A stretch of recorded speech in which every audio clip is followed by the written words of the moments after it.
Le tramway connaît un démarrage délicat. Le 2 août dernier, un homme est mort percuté par le tramway qui avançait à 35 km/h.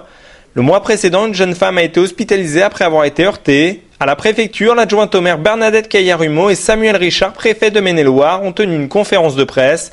La vigilance est de mise. Dans les deux cas de figure, nous avons le sentiment que les deux victimes n'avaient pas une vigilance adaptée au fait qu'ils se trouvaient sur l'emprise de circulation du tram. Et deuxièmement, ils ont mésestimé la distance nécessaire pour le freinage du tramway, qui est un véhicule de 40 tonnes et qui a besoin, même en situation d'urgence, de près d'une vingtaine de mètres pour s'arrêter lorsqu'il est confronté à un obstacle.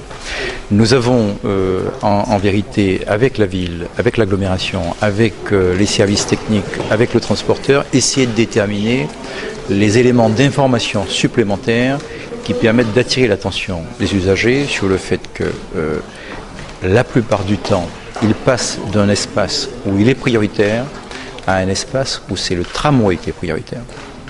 Premièrement. Deuxièmement, il faut qu'il ait une vigilance particulière.